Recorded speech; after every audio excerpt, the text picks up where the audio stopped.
ఎక్సెల్లా global study abroad summit 2024 జరగబోతోంది. ఫిబ్రవరి 11న ఉదయం 10 గంటల నుంచి సాయంత్రం 5 గంటల వరకు తాజ్ డెక్కన్, బంజారాహిల్స్, హైదరాబాద్లో. నమస్కారం, వెల్కమ్ టు ఐ డ్రీమ్. నేను విజిత. ప్రస్తుతం మనతో పాటు ఉన్నారు ప్రముఖ జ్యోతిష్య వాస్తు శ్రీ భారతీ శంకరాపీఠం వ్యవస్థాపకులు, వేదస్మార్ద జ్యోతిష్య ఆగమ ధర్మశాస్త్ర ప్రతిష్టాంత పండితావర్యులు బ్రహ్మశ్రీ అన్నవరపు తిరుపతి మూర్తి అవధాని గారు మనతో పాటు ఉన్నారు. ఇప్పుడు వారితో మాట్లాడి మరిన్ని విషయాలు తెలుసుకుందాం. నమస్కారం గురుగారు. ఓం శ్రీ మహాగణాధిపతయే నమః.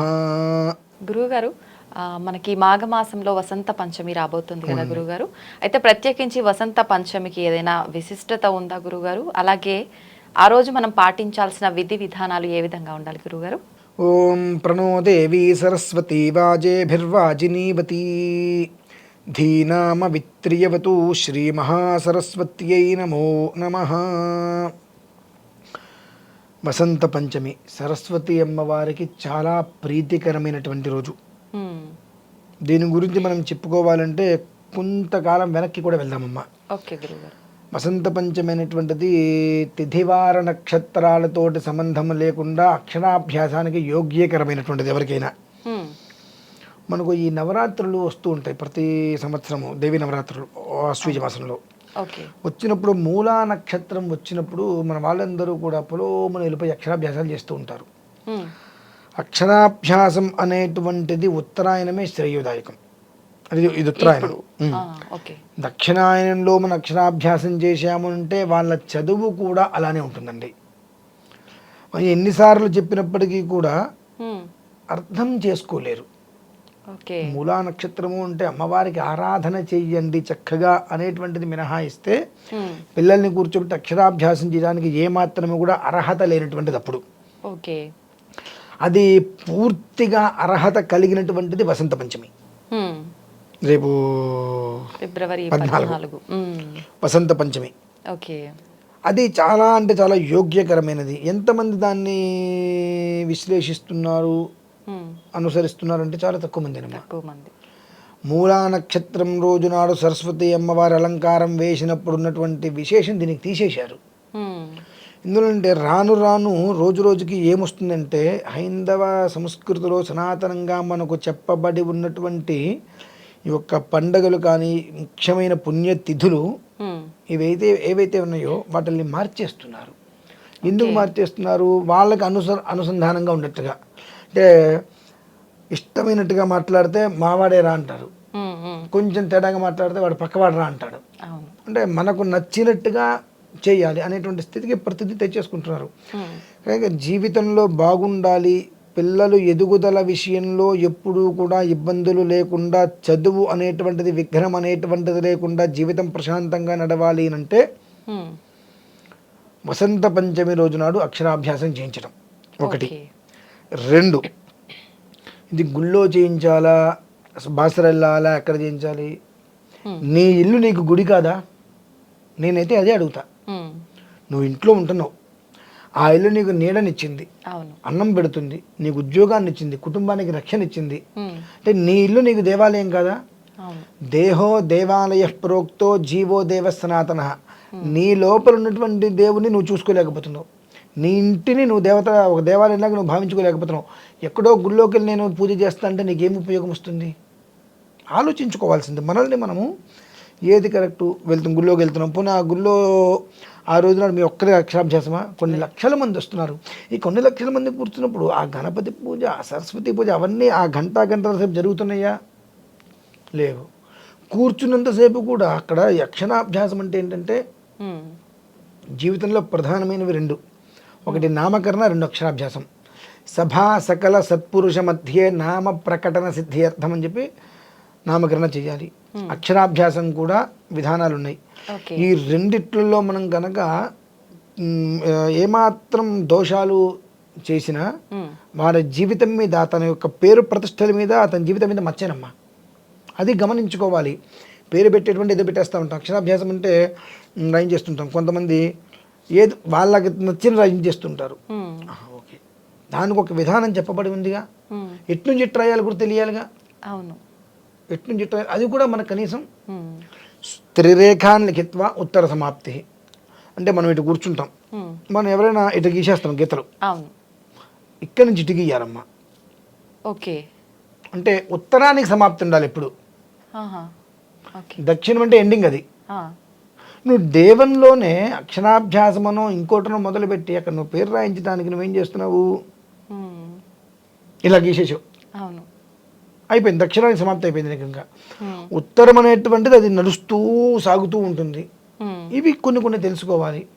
అలా ఆ ఓం నమ శివాయ అనేటువంటిది రాసినప్పుడు దానికి ముహూర్తం అంటే ముహూర్తంతో పని లేదు.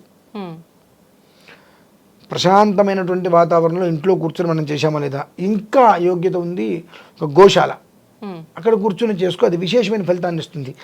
గుళ్ళోకి వెళ్ళి చేయాలి అనేటువంటిది ఏ ఒక్క ప్రమాణంలో కూడా చెప్పబడలేదండి. నీ ఇల్లు గుడి కాకపోతే నువ్వు గుడికి వెళ్ళు. నీ ఇల్లు గుడి కానప్పుడు నువ్వు ఇంట్లో ఉన్నావు, శ్మశానం కావాలి గుడి కాకపోతే. అంటే భూతాలు ప్రేతాలు ఉండాలి ఇంట్లో, కానీ మనుషులు ఉంటున్నారుగా. హాయిగా నీకు ఇంట్లోకి వచ్చావు, నీకు ఏదో ఉద్యోగం వచ్చింది, అంత జీతం వస్తుంది, కుటుంబం హాయిగా ఉంది, సంతానం కలిగింది, సుఖంగా ఉన్నావుగా.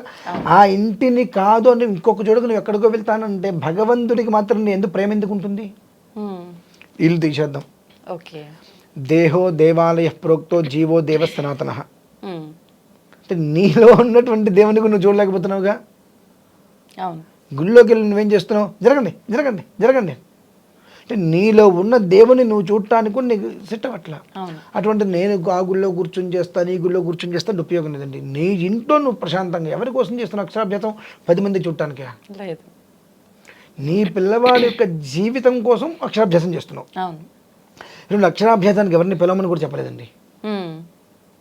ఎందువలనంటే అందరి చూపు ఒకే రకంగా ఉండదు. కొంతమంది రాశాడే 20 నుంచి విని స్కూల్లో వేస్తారు. మొన్న అంతా మా ఇంట్లో కూడా అంతే, మా పిల్లల్ని స్కూల్లో వేసి అక్షరాభ్యాసం అయింది, 6 నెలలు స్కూల్లో వేయించలేదు మేము. నువ్వు ఎందుకు రేపటి అంటే ఎక్కడ చదివేసుకుంటూ ఎవరి విధానాలు వాళ్ళకు ఉంటాయి. కాబట్టి అక్షరాభ్యాసం అనేటువంటిది పిల్లవాడి జీవితానికి నిర్దేశించేటువంటిది కాబట్టి ఎవరిని పిలవాల్సిన అవసరం లేదు. ఆ భార్య, ఆ భర్త, ఆ తాతయ్య, ఆ అమ్మమ్మ, ఆ మా అమ్మ, ఆ మేనమామ చాలు. మేనమామల్ని ఎందుకు పిలవాలి, బట్టలు పెట్టాలి, ఇవన్నీ కూడా ఆచారాలు ఎందుకు పెట్టారంటే బంధుత్వం విడిపోకుండా ఉంటుందని. నాకు కట్నం ఇవ్వలేదు, నాకు ఉంగరం పెట్టలేదు, నాకు గొలుసు పెట్టలేదు చెప్పి తగాదాపడి వెళ్ళిపోతారు. కాబట్టి మేనమామ ఇదా ఇవ్వాలి అని అంటే ఈ యొక్క ఉద్దేశంతో బంధాలు విడిపోకుండా అని చెప్పి కొన్ని వీటిని పెట్టడం జరిగింది.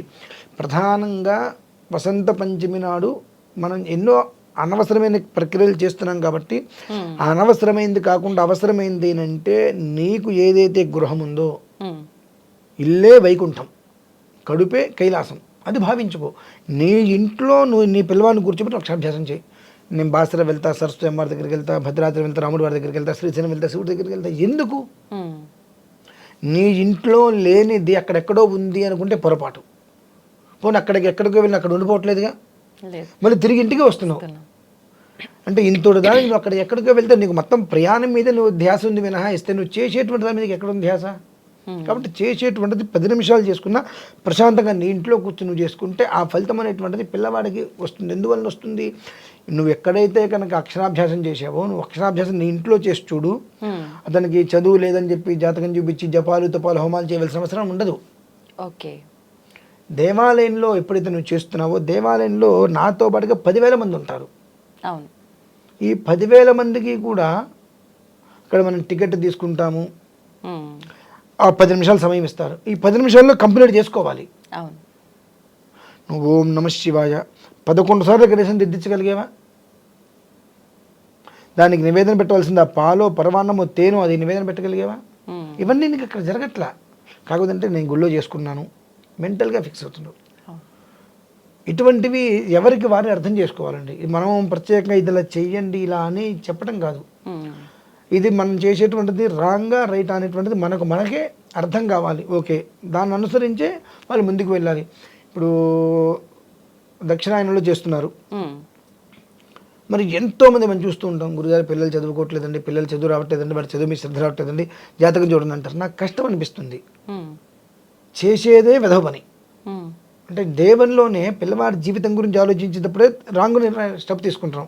సరియోగ నిర్ణయం తీసుకోకుండా అతన్ని సరియగు దారిలోకి పెట్టకుండా 2 ఏళ్ళకు 3 ఏళ్ళకు 4 ఏళ్ళకు 5 ఏళ్ళకు పిల్లవాడు ఇట్లా చేస్తున్నాడు అట్లా చేస్తున్నాడు, వాడికి ఏదో జపం చేయండి తపం చేయించండి అని అంటే అది ఎంతవరకు కరెక్టు? ఆ జపము తపము చేయాలంటే ఆ పిల్లవాడుకు ఏదో కాస్త ఉపవాసం అదే ఉండాలి, వాడి కడుపు కలిసినట్టుగా మళ్ళీ.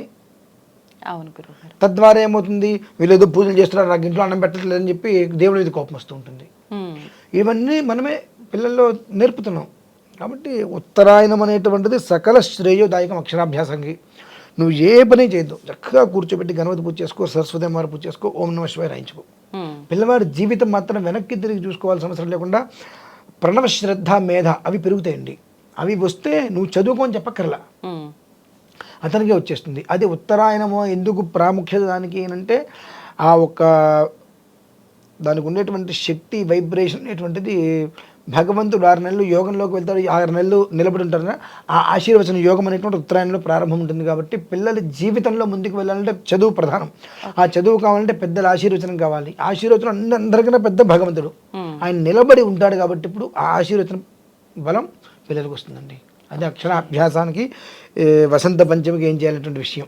అయితే గురువుగారు అక్షరాభ్యాసం జరిపించకుండా పిల్లల్ని స్కూల్కి పంపించొద్దా? నేనైతే పంపించిందని చెప్తానండి. మరి పూర్వకాలంలో ఇవన్నీ చేశారా గురుగారు? ఇప్పుడు చేయట్లేదండి. నిజమేనా? ఇప్పుడు చేయట్లా. ఇంకా చెప్పాలంటే పూర్వకాలంలో 5వ ఏట వస్తే కానీ అక్షరాభ్యాసం చేసేవారు కాదు. ఇప్పుడు 2వ ఏట చేసేస్తున్నారు. అదే ప్రీ కేజీ ఆ కేజో ఈ కేజో కూడా పంపించేస్తున్నారు. అందుకని పాపం వాళ్ళు కూడా వాళ్ళు కాస్త పెద్ద అవగానే ఓల్డ్ ఏజ్ హోమ్లోకి వీళ్ళు పంపించేస్తున్నారు. నువ్వు చేసింది బ్యాలెన్స్ అయిపోతుంది తిరిగి అంతే. అప్పుడు 5 సంవత్సరాలకు అక్షరాభ్యాసం చేసి 1వ క్లాస్ 2వ క్లాస్ వచ్చేవారు. ఇప్పుడు సంవత్సరం అయింది, మొదటి సంవత్సరం అవగానే ఆ ప్రీ కేజీ ఎల్కేజీలో నిలబడేస్తున్నారు, వెళ్ళిపోతున్నారు. వాళ్ళకి ఏంటంటే ఆ తల్లి తండ్రి ప్రేమ వాత్సల్యం పోతున్నాయి. ఎప్పుడు కూడా అక్షరాభ్యాసం చేయకుండా సంస్కరణలు పనికి రావండి. ఇవి పంచదశ కర్మలలో ఒకటి. ఇవన్నీ కూడా మనిషి పుట్టిన తర్వాత మొత్తం 16 కర్మలు ఉంటాయండి. నువ్వు ఏం చేసినా చేయగా 16 కర్మలు చేయాల్సిందే. చివరిది అంత్యేష్టి చనిపోయిన తర్వాత చేసేది 16వది. ఈ మొదట్లో తత్వాలు అన్నీ కూడా చాలా మంది తెలియదు. సీమంతం కూడా పంచదశ కర్మలో ఒకటి. చాలా మంది గారు మాకు వంతన లేదు సీమంతమే చేయకూడదు అంటుంటారు. మరి అదే అంటున్నానమ్మా, సీమంతం కూడా పంచదశ కర్మల్లో ఒకటి. ఈ పంచదశ కర్మలలో చెప్పబడింది మనం ఆపడానికి అర్హతలు మనకు లేవు. కాకపోతే ఏంటంటే కొంతమంది ప్రయాణాలు చేస్తారు, భద్రాచలమనో ఇంకోటనో. ఆ వెళ్ళినప్పుడు యాక్సిడెంట్లు అవుతాయి. యాక్సిడెంట్ మాకు ఈ ఊరు మాకు ఆనవాయితీ లేదు అంటారు. మేము వెళ్ళకూడదండి. నీకు ఉద్యోగం వచ్చి అదే ఊరిలో ఉద్యోగం వస్తే నువ్వేం చేస్తావంటా, నేను ఉద్యోగం మానేస్తావా? లేదు. అప్పుడు నీ ఆనవాయితీ పోయిందా? అంటే ఇక్కడ కేవలం కూడా మన అవసరానికి తగ్గట్టుగా మనం నిర్ణయించుకుంటాం ఇవన్నీ. అంత పంచదశ కర్మలలో ఏది కూడా కాదు అనడానికి మనకు ఎలాంటి అర్హత లేదు. ఈ అక్షరాభ్యాసం కావచ్చు, అన్నప్రాసన కావచ్చు, చౌలం కావచ్చు, ఇవన్నీ కూడా పంచదశ కర్మల్లో ప్రధానమైనటువంటివి. అవి చేయకుండా ఎన్ని చేస్తానో సంస్కార లోపం వచ్చింది కదండి. సంస్కార లోపం వచ్చిన తర్వాత ఏం చేస్తే ఉపయోగం ఏముంది? కాబట్టి అక్షరాభ్యాసం ఖచ్చితంగా చేసి తర్వాతే స్కూల్కి పంపించాలి. మరి ఒకవేళ అప్పుడు ఆ పరిస్థితుల్లో వీలు కాకుండా చేయకుండా అలాగే పిల్లల్ని స్కూల్కి పంపించిన వాళ్ళ పరిస్థితి ఏంటి గురువుగారు? కొన్ని జన్మ ప్రాయశ్చిత్తాలు ఉంటాయండి, వాటిని చేసుకోవటమే అంతే. ఎందుకంటే నేను అంతం కాదు, మీకు ఎవరైనా తెలిసిన వాళ్ళు ఉంటే ఒక్కసారి మీరు గమనించండి. అక్షరాభ్యాసం చేయకుండా స్కూల్లో వేసేశారు అంటే వాళ్ళ యొక్క మేధస్సు ఆలోచనలు ఎలా ఉన్నాయి అనేటువంటి విషయం మీరు ఒకసారి ఎవరైనా తెలిసిన వాళ్ళంటే గమనించండి. మీకు క్లారిటీ వచ్చేస్తుంది. ఇది తేడా ఉంది అయితే అని మనం ప్రత్యేకంగా చెప్పక్కర్లా. 1-2 సార్లు చూస్తుంటే పుస్తకం తీయంటే కోపాలు వస్తాయి, పెన్ను పట్టుకుంటే చికాకు వస్తుంది, రోడ్డు మీద తిరగమంటే ఆనందంగా ఉంటుంది. ఏదైనా సరే చదువుకి సంబంధించింది ఏదైనా చికాకు వస్తుంది. కొన్ని విషయాల్లో విపరీతంగా అసలు అదే కారణంగా చదువుతుంటాడు, కానీ ఇక్కడ గుర్తుండవు. ఈ రెండిట్లో ఏదో ఒకటి ఖచ్చితంగా ఉంటుంది. అక్షరాభ్యాస విధానంలో ఎలా ఉంటుందంటే ప్రణవ శ్రద్ధ మేధ అంటే 6th సెన్స్ అంటారు. మనకు కొంతమందికి 1వ క్లాసు 2వ క్లాసు 3వ క్లాసు 4వ క్లాసు అవి కూడా 7వ క్లాస్ సబ్జెక్టు వీళ్ళకి అన్వయిస్తూ ఉంటుంటారు. మేధస్సు అది అలా వర్క్ చేస్తూ ఉంటుంది. అనుసంధానం ఉంటుంది అట్లా. అదండి. నిజంగా అంటే చాలా మందిలో ఈ అక్షరాభ్యాసం అనేది ఒక సందేహం గురువుగారు. ఇప్పుడైతే ఒకరిని చూసి ఒకరు చేస్తున్నారు, కానీ చేయకపోతే ఇలా ఉంటుంది అని చాలా మందికి తెలియదు గురువుగారు. చాలా మంచి విషయాలు తెలియజేశారు గురువుగారు. Thank you.